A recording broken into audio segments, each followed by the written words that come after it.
Niger, a landlocked country in West Africa, is a peaceful place. But every day in this country of more than 13 million, battles rage as children fight for their lives against hunger and disease. Here are 3 of their stories.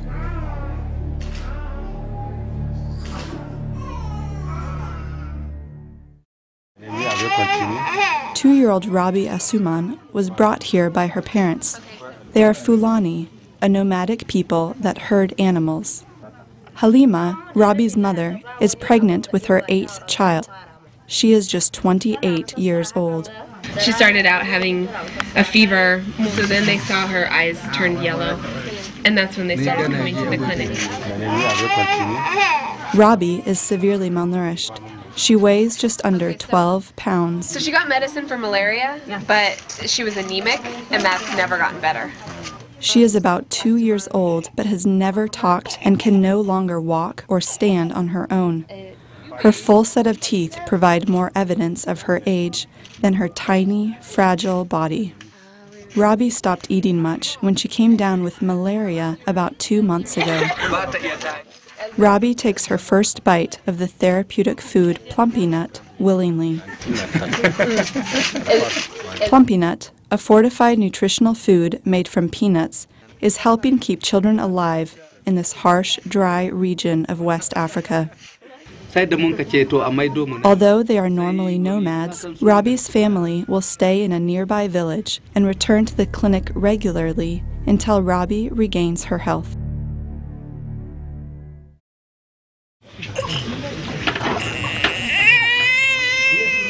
At this World Vision supported health center outside of Maradi, parents bring their children to be weighed, measured, and checked for malnutrition. By measuring the upper arm, health workers can determine the severity of a child's condition. But you don't have to be a doctor to see the other more obvious signs. Everywhere here, there are children with red hair from a lack of protein, sagging skin, and swollen legs and bellies. 17-month-old Fatima Asaka is among the worst cases seen here today. She used to be able to crawl, but now she doesn't even crawl, and she can't walk. She's never been able to walk. At home, Fatima eats the traditional diet of millet, a grain made into a soupy porridge. When we asked her grandmother if they had enough food, she laughed and said, "There's never enough food." Fatima and her grandmother will go to a center for malnourished children run by Doctors Without Borders. There, she'll receive treatment that could save her life. Malnourishment and illness here are as much a product of misguided cultural practices as they are the result of food shortages and dirty water. To combat that, mothers here learn about good nutrition from community health workers trained by World Vision.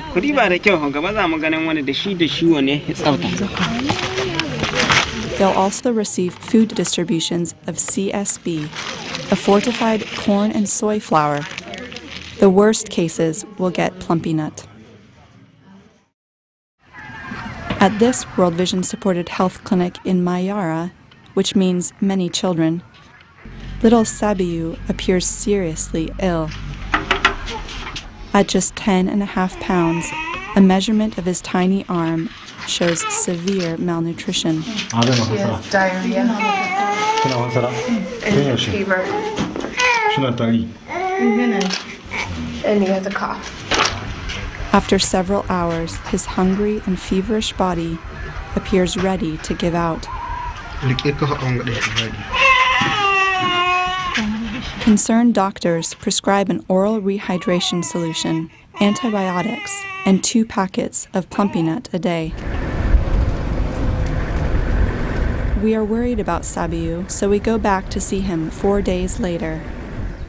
Plumpy Nut and antibiotics have saved his life. She said he's like a person now.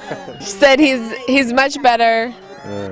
But not all children are so lucky. We met Fatima again 6 days after she was referred by World Vision to the Doctors Without Borders clinic. Although she is now able to eat an enriched milk formula, doctors here are concerned that she has an infection they cannot diagnose. They've already tried several days of antibiotics. Rabi, Fatima, and Sabiu are but 3 of the nearly 1 billion people battling hunger and disease every day. In Niger and other hungry places across Africa, Asia, and around the globe, World Vision is committed to helping them win their fight.